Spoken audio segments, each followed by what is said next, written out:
सीटों के कैंडिडेट भी डिक्लेयर हो गए हैं। और आज इस महत्वपूर्ण पत्रकार वार्ता में हमारे साथ वरिष्ठ विधायक, वरिष्ठ नेता आदरणीय सत्यनारायण शर्मा जी, आदरणीय डॉक्टर शिव डहरिया जी, आदरणीय राजेंद्र तिवारी जी, आदरणीय शैलेश भाई, गिरीश जी, आकाश जी, सभी हमारे प्रवक्ता साथीगण, उपस्थित सभी पत्रकार मित्रों, चुनाव का बिगुल फूट चुका है। नामांकन 4 लोकसभा सीट में हमने कर ली है, कांकेर, बस्तर, महासमुंद और राजनांदगांव। और बचत जो 7 सीटें हैं, 28 तारीख को नोटिफिकेशन होने के बाद वो प्रक्रिया भी होगी। विधानसभा चुनाव के तत्काल बाद माननीय राहुल गांधी जी छत्तीसगढ़ के किसानों को आभार व्यक्त करने नई राजधानी में किसानों की महती सभा को संबोधित करते हुए देश को चौंकाने वाली एक नई योजना के बारे में सबसे पहले छत्तीसगढ़ में उन्होंने इस बात का उल्लेख उन्होंने किया कि अब देश में न्यूनतम मिनिमम इनकम गारंटी योजना लागू की जाएगी। और मुझे यह हमें प्रसन्नता है कि इस नई योजना के बारे में चर्चा करने के लिए उन्होंने छत्तीसगढ़ को चुना। और कल जिस प्रकार से उन्होंने प्रेस कॉन्फ्रेंस करके ये बात कही कि अब भारत के 20% आबादी यानी 5 करोड़ परिवार के 25 करोड़ जनसंख्या को सीधा लाभ इस योजना के तहत मिलने वाला है। कहाँ नरेंद्र मोदी जी 5 एकड़ के किसान को 6,000 रुपया वार्षिक देने का फैसला किया है, वहीं राहुल गांधी जी ने कहा कि 2019 में हमारी सरकार बनते ही गरीब लोगों के खाते में प्रति माह 6,000 और वार्षिक 72,000 उनके खातों में जाएगा। यह भी उन्होंने कहा कि जिनके वार्षिक आमदनी 12,000 से कम है तो उसे टॉपअप किया जाएगा, उतनी राशि उन्हें दी जाएगी। या जिनका 6,000 यदि वार्षिक इनकम है तो फिर 6,000 और मिला के दिया जाएगा। इस प्रकार से ये घोषणा, जैसे आपने देखा कि मनरेगा पूरी दुनिया की सबसे अलग किस्म की योजना थी, जिसमें 100 दिन के रोज़गार देने की गारंटी जो मजदूर हैं, गरीब हैं, उनको दिया। शिक्षा का अधिकार, भोजन का अधिकार, सूचना का अधिकार, उसी प्रकार से ये मिनिमम इनकम गारंटी योजना का उद्घोष उन्होंने कल किया है। उन्होंने ये भी कहा है कि जब देश के 15 बड़े लोगों के 3.5 लाख करोड़ माफ़ किए जा सकते हैं तो गरीब लोगों के ऋण गरीब लोगों के खाते में पैसे क्यों नहीं डाला जा सकता। राहुल जी हमेशा गरीबों के बारे में, किसानों के बारे में, युवाओं के बारे में, महिलाओं के बारे में उनका चिंतन रहा है, आदिवासियों के बारे में उनका चिंतन रहा है। और उसी कारण उसी सोच का परिणाम है कि दुनिया के सामने ये सबसे बड़ी योजना उन्होंने लागू करने की घोषणा की है। हम उनका स्वागत करते हैं और हमारे छत्तीसगढ़ में इसका सबसे ज़्यादा लाभ मिलेगा, क्योंकि 40% आबादी गरीबी रेखा के नीचे जीवन यापन करती है। तो सर्वाधिक लाभ हमारे छत्तीसगढ़ के गरीब जनता को इसका सीधा सीधा लाभ मिलेगा। आप सब जानते हैं, इंदिरा जी के समय गरीबी हटाओ का नारा दिया गया था। वो केवल नारा नहीं बल्कि 20 सूत्री कार्यक्रम के माध्यम से गरीब परिवारों को जीवन स्तर ऊपर उठाने के लिए भूमिहीन लोगों को ज़मीन देकर उस योजना को लागू किया गया था।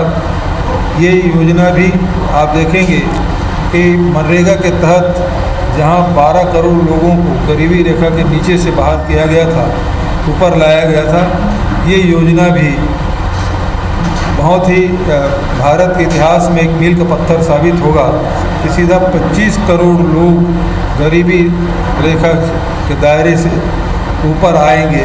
तो बहुत बड़ी योजना उन्होंने लागू की है। मैं समझता हूँ कि पूरा और इससे छत्तीसगढ़ को भरपूर लाभ मिलेगा। छत्तीसगढ़ में जिस प्रकार से राहुल जी के कथन पर विश्वास किया यहाँ की जनता ने, ऋण माफ़ी पर, 2500 रुपये क्विंटल धान पर और बहुत सारे जो घोषणा हम लोगों ने किया और जिन वादों को हमने पूरा किया है, तो यहाँ की जनता ने उन पर विश्वास किया है। एक बार फिर से छत्तीसगढ़ की जनता राहुल जी के बात पर विश्वास करते हुए सभी सीटों पे कांग्रेस के प्रत्याशी विजयी होंगे, ऐसा मैं मानता हूँ। आपकी तरफ से कोई सवाल हो तो साझा नीति आयोग के द्वारा एक स्टेटमेंट रिलीज किया गया है कि इससे देश की अर्थव्यवस्था बिगड़ जाएगी। ये उनकी सोच है। नीति आयोग उस समय क्या कर रहे थे, जब 15 परिवार के 15 घरानों के 3.5 लाख करोड़ रुपया माफ़ किए, उस समय नीति आयोग के द्वारा कोई बयान नहीं आया। अभी ये उसी प्रकार के बयान हैं जैसे छत्तीसगढ़ में रमन सिंह जी कह रहे हैं कि छत्तीसगढ़ में कर्ज बहुत लिया जा रहा है। तो छत्तीसगढ़ में ऐसे कौन सा देश में कौन सा राज्य है जो कर्ज नहीं लेती? और हमने कर्ज लिया है तो किसानों के लिया है, छत्तीसगढ़ की जनता के लिए लिया है, कमीशन खोरी के लिए नहीं और न ही मोबाइल खरीदने। ये उसी प्रकार के, उसी परंपरा के लोग हैं जो इस प्रकार की बात कर रहे हैं। 15 साल 60 महीने इसकी तुलना 100 के कार्यकाल से कैसे करें? देखिए, 60 महीने बनाम 60 दिन, नरेंद्र मोदी के 60 महीने और राहुल जी के पार्टी की सरकार के 60 दिन, आप उससे तुलना कर सकते हैं। उन्होंने जो वादा किया था विदेश से काला धन लाने का, उन्होंने वादा किया था 2 करोड़ लोगों को रोजगार देने का, उन्होंने वादा किया था स्वामीनाथन कमेटी की रिपोर्ट लागू करने का, उन्होंने अच्छे दिन का वादा किया था, एक भी पूरा नहीं हुआ।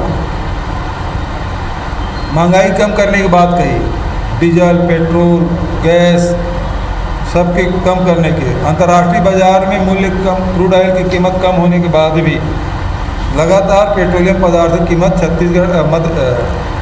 हिंदुस्तान में बढ़ता रहा, जिसका खामियाजा आम जनता उपभोक्ता उसके भोगती रही है। छत्तीसगढ़ में जो वादा हमने किया उसने तो एक वादा पूरा नहीं किया। 60 महीने में, हम 60 दिन में हमने जो वादा किया था, राहुल गांधी जी ने सबसे पहले यही पंचायती राज के सम्मेलन में फिर राजीव भवन के उद्घाटन के अवसर पर उन्होंने कहा कि 10 दिन में किसानों के ऋण माफ़ होगा। कांग्रेस सरकार ने कर दिखाया। 2500 रुपये क्विंटल धान खरीदने का कहा, वो हम कांग्रेस सरकार ने कर दिया। बिजली बिल आधा, नियमितीकरण, छोटे भूखंडों की रजिस्ट्री, आदिवासियों की जमीन वापसी करने का फैसला, चावल अब 35 किलो मिलेगा या आचार संहिता के बाद, फिर 15 लघु वनोपज खरीदने का फैसला, तेंदुपत्ता 2500 के बदले 4000 प्रति मानक बोरा।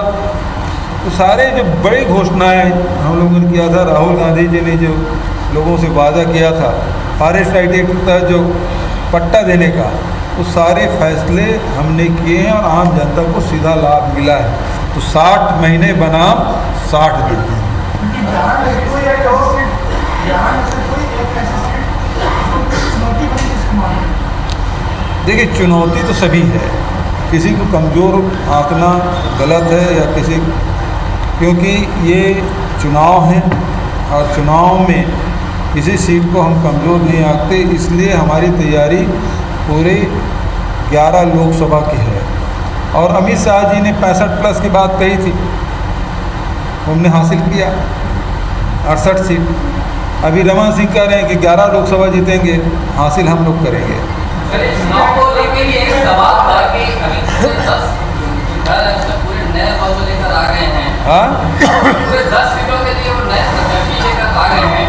वो पुराने डॉक्टर रमन सिंह और अपना अभिषेक सिंह और रमेश बैस जी और अपना दीपक दिनेश कश्यप जी, क्या ऐसे नामों पर उनका क्या भरोसा नहीं रह गया? पहली बात तो ये है कि प्रदेश भारतीय जनता पार्टी के नेताओं का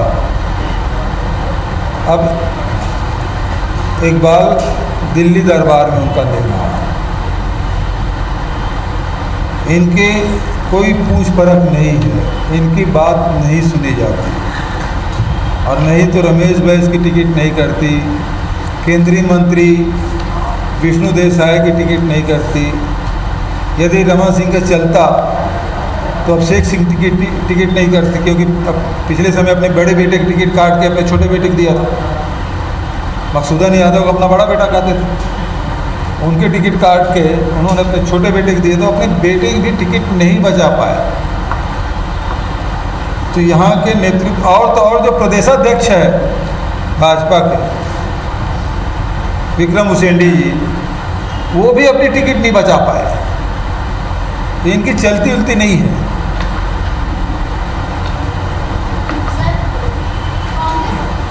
कांग्रेस पर भारतीय जनता पार्टी परिवारवाद का आरोप लगा रही है। गोवा की जो सीट दी गई है महमद को, उसको लेकर वो कह रहे हैं कि परिवारवाद चल रहा है, कांग्रेस में परिवारवाद की प्रक्रिया शुरू से ही चलती है।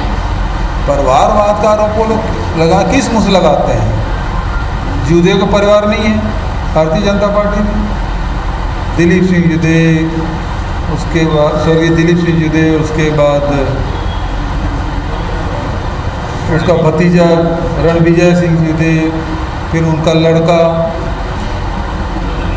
युद्धवीर, फिर उसकी बहू, एक हुआ बलीराम कश्यप, फिर दिनेश कश्यप, फिर केदार कश्यप। ये परिवारवाद नहीं है।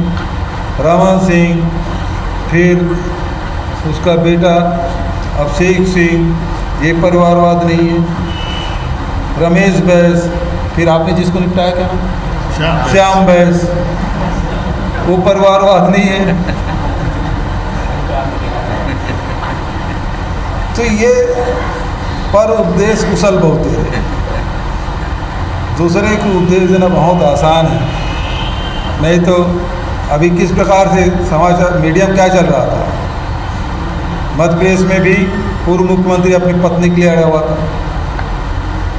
राजस्थान में वहाँ पूर्व मुख्यमंत्री अपने बेटे के लिए अड़ी हुई थी। राजनाथ सिंह जी अपने बेटे को दिलाई दिया। तो सारे परिवारवाद तो भारतीय जनता पार्टी में, और दूसरे को उंगली उठाते हैं तो शोभा नहीं देता। अभी राजनाथ बाबू ने आपको सुन रहा था, आपने बोला कि इमोशनल तरीके से युवाओं पर जो है इफेक्ट डालने की बीजेपी कोशिश करेगी।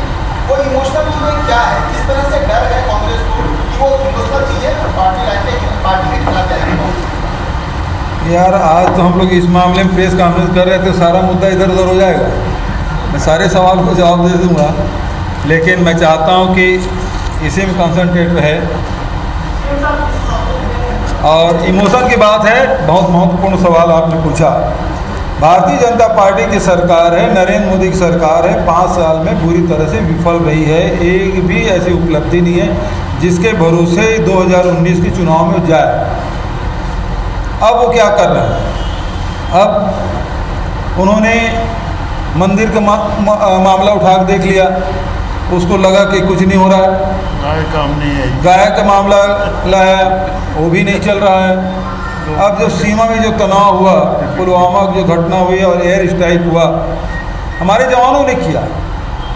पुलवामा में हमारे जवान शहीद हुए और एयर स्ट्राइक किए हमारे जवानों ने। उसका वो राजनीतिकरण करना चाहते हैं, भुनाना चाहते हैं, भावनात्मक रूप से वो लोगों को अपने पक्ष में करना चाहते हैं। जबकि हिंदुस्तान की जनता आज सवाल पूछ रही कि महंगाई का क्या हुआ, रोजगार का क्या हुआ, किसानों के दाम का क्या हुआ, भ्रष्टाचार का क्या हुआ।